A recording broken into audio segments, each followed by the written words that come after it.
बार एक हाथी नदी के पास खड़ा था और हाथी को बीच नदी में एक बहुत ही प्यारा पेड़ दिख रहा था जिसमें बहुत ही अच्छे अच्छे फल लगे हुए थे।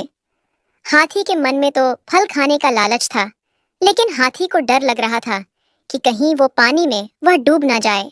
अरे वाह, देखो कितने प्यारे प्यारे फल लगे हुए हैं। लेकिन यह पेड़ इतने पानी में क्यों है? अगर यह किनारे पर होता तब तो मैं इसके फल कब का खा चुका होता। अब पानी में है। ऐसा ना हो कि अगर पानी वहां ज्यादा हो तब तो मैं डूब ही जाऊंगा। अब क्या करूं? मुझे तो बहुत भूख भी लगी है। फिर हाथी ने सोचा कि जो होगा सो देखा जाएगा, चलो चलते हैं। और हाथी पानी में पेड़ के पास पहुंच गया।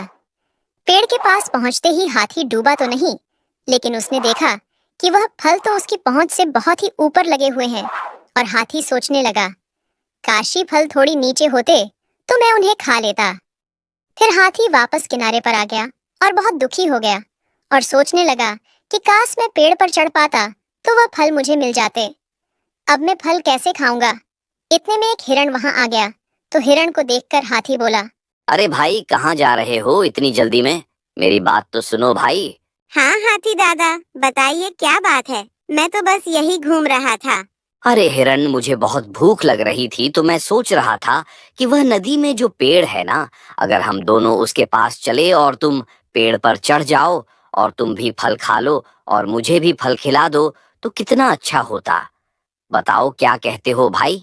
चलना हो तो चलो, मेरी पीठ पर बैठकर चलो और पेड़ पर चढ़ जाओ। फिर तो अपने मजे ही मजे हैं। अरे हाथी दादा, मैं तो तुम्हारे साथ चलता, लेकिन क्या है ना, मुझे पेड़ पर चढ़ना नहीं आता है। लेकिन मेरा एक लोमड़ी दोस्त है, वह पहाड़ी के पास जो रास्ता है वहां रहता है। वह बहुत ही आसानी से पेड़ पर चढ़ जाती है और उतर जाती है। अगर तुम उसके पास चले जाओ तो तुम्हारा काम बन जाएगा। अच्छा, वह लोमड़ी, उसको तो मैं अच्छे से जानता हूँ। ठीक है तो दोस्त, अब मैं लोमड़ी के पास जा रहा हूँ। मुझे पक्का यकीन है कि वह मेरे साथ फल खाने के लिए जरूर चलेंगी, क्योंकि वह तो वैसे ही भूखी रहती है। उसको भर पेट खाना कहाँ मिलता है?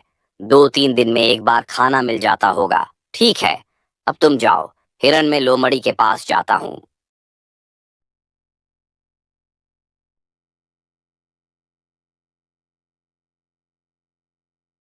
फिर हिरण अपने घर चला गया और हाथी लोमड़ी के पास पहुंच गया। और हाथी ने देखा कि लोमड़ी तो एक पेड़ के पास बैठी हुई है। हाथी को देखकर लोमड़ी बोली, अरे हाथी दादा, आज कैसे निकल आए हो इस साइड? कहीं रास्ता तो नहीं भूल गए हो आप? नहीं, लोमड़ी में रास्ता तो बिल्कुल भी नहीं भूला हूँ। मैं तो तुम्हारे पास ही आ रहा था। मैं तुमसे बहुत दिन से मिला नहीं था, तो मैंने सोचा चलो आज लोमड़ी से मिलता हूँ, और मुझे थोड़ा सा काम भी था तुमसे। अच्छा, तो आज हाथी दादा को एक लोमड़ी से काम पड़ ही गया। ठीक है हाथी दादा, तो अब जल्दी से काम भी बता दो। आखिर मुझे भी तो पता चले कि इतने बड़े हाथी दादा को एक छोटी सी लोमड़ी से क्या काम आन पड़ा है। अरे लोमड़ी, मेरे घर के पास ही जो नदी का किनारा है ना, उसी नदी में एक बहुत ही प्यारा पेड़ लगा हुआ है जिसमें बहुत सारे फल लगे हुए हैं। तो मैं वह फल खाने के लिए गया था, लेकिन मैं एक भी फल नहीं खा पाया हूँ, क्योंकि वहां पर पानी इतना गहरा है कि मैं फल तक पहुंच ही नहीं पाया था।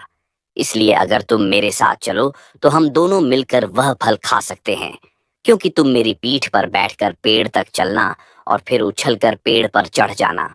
फिर तुम भी फल खा लेना और मुझे भी फल खाने के लिए दे देना, और फिर हम दोनों वापस आ जाएंगे। फिर लोमड़ी थोड़ी देर सोचने लगी और थोड़ी देर बाद बोली, हाँ ठीक है, लेकिन हाथी दादा, पहले मैं फल खाऊंगी, बाद में मैं आपको फल दूंगी, क्योंकि आपका पेट बहुत ही बड़ा है। अब आप ही ने बताया है कि नदी में सिर्फ एक पेड़ है, और एक पेड़ में तो आपका पेट भरेगा नहीं, क्योंकि उसमें कितने से ही फल होंगे। इसलिए पहले मैं अपना पेट भर लूंगी, बाद में आपको फल खाने के लिए दूंगी। फिर लोमड़ी और हाथी पानी के पास पहुंचे और हाथी लोमड़ी से बोला, लोमड़ी, अब तुम पेड़ पर चढ़ जाओ और मुझे फल तोड़ कर दो, और तुम भी फल खा लो। फिर लोमड़ी उछलकर पेड़ पर पहुंच गई और पेड़ पर इतने सारे फल देखकर लोमड़ी बहुत ही खुश हो गई और मन ही मन सोचने लगी कि आज तो मजा ही आ जाएगा। फिर लोमड़ी ने पहले एक फल खाया। फल इतना स्वादिष्ट था कि लोमड़ी ने इससे पहले कभी इतना स्वादिष्ट फल नहीं खाया था। अरे वह कितने स्वादिष्ट फल हैं। मुझे तो मजा ही आ गया। अच्छा है कि ये पेड़ पानी में है। अगर ये पेड़ पानी के बाहर जंगल में होता या किनारे पर होता तो ये फल तो कब के कोई और जानवर खा जाता और मुझे ये फल खाने का मौका ही नहीं मिल पाता। ये फल पहले मैं खा लेती हूँ क्योंकि हाथी का पेट तो बहुत बड़ा है। उसकी भूख तो इतने से फल में नहीं मिटेगी, इसलिए पहले मैं अपनी भूख मिटा लेती हूँ। बाद में जो फल बचेंगे वह हाथी को दे दूंगी। फिर लोमड़ी फल खाने लग गई और फल इतने अच्छे थे कि देखते ही देखते उसने कब पूरे फल खा लिए उसको पता ही नहीं चला। और एक समय उसने देखा तो उसे एक भी फल नहीं दिखे। अरे, मुझे तो और फल खाने थे, इसमें तो एक भी फल नहीं बचे हैं और नीचे हाथी भी खड़ा है, इसको भी फल चाहिए। अब फल नहीं बचे हैं तो मैं क्या करूं? मैं थोड़ी ना फल बनाती हूँ, फल तो पेड़ पर उगते हैं। अब ये तो पेड़ की गलती है ना कि इस पेड़ ने इतने से फल उगाए हैं। अगर थोड़े और उगा लेता तो हाथी को भी थोड़े से फल मिल जाते। अरे लोमड़ी, क्या कर रही हो? मुझे भी फल दो थोड़े से। तुमने तो अकेले ही सारे फल खा लिए हैं। मुझे भी दो यार थोड़े से फल। फिर लोमड़ी हाथी की पीठ पर आ गई और बोली, अरे हाथी दादा, बिल्कुल अच्छे फल नहीं थे इस पेड़ में। मैं तो फल खाकर देखती रही कि कौन सा मीठा फल है। जो मीठा फल होता तो वह मैं आपको दे देती, लेकिन सारे खट्टे फल लगे थे ये पेड़ में। तो मैंने तो इसलिए सारे फल खा लिए क्योंकि खट्टे फल आपको थोड़ी ना देती मैं। चलो यहाँ से चलते हैं, ये पेड़ तो बिल्कुल भी अच्छा नहीं है, अभी इसके पास हम बिल्कुल भी नहीं आएंगे। हाथी लोमड़ी की सारी होशियारी समझ गया। हाथी इतना भी मूर्ख नहीं था। उसको समझ में आ गया कि लोमड़ी ने उसको बेवकूफ बनाया है और उसने सारे फल खा लिए हैं। फिर हाथी बोला, अरे लोमड़ी, मेरी तो पीठ दर्द कर रही है। मैं तो थोड़ा सा बैठना चाहता हूँ। बहुत टाइम से खड़ा हूँ, इसलिए पीठ में बहुत दर्द हो रहा है। तुम संभल के पकड़े रहना लोमड़ी, मैं बैठ रहा हूँ। फिर हाथी पानी में बैठ गया और लोमड़ी डूबने लगी। लोमड़ी को तैरना भी नहीं आता था। इतने में पीछे से एक मगरमच्छ लोमड़ी को खाने के लिए आगे बढ़ने लगा तो लोमड़ी चिल्लाई, अरे हाथी दादा, मुझे बचाओ, ये मगरमच्छ मुझे खाने के लिए आ रहा है, मुझे बचा लो हाथी दादा। फिर हाथी ने लोमड़ी को अपनी पीठ पर बैठाया और मगरमच्छ से बचाकर किनारे पर ले आया। फिर लोमड़ी को अपनी गलती पर बहुत अफसोस हुआ और उसको सारी बात समझ में आ गई कि उसने किस तरह हाथी को बेवकूफ बनाया है और उसको एक भी फल खाने के लिए नहीं दिए। लेकिन फिर भी हाथी ने मुसीबत में लोमड़ी की मदद की और उसका साथ निभाया। मुझे माफ कर दो हाथी दादा, मुझसे बहुत ही बड़ी गलती हो गई है। मैंने तुम्हें एक भी फल खाने के लिए नहीं दिए, फिर भी तुमने मुझे मगरमच्छ से बचाया।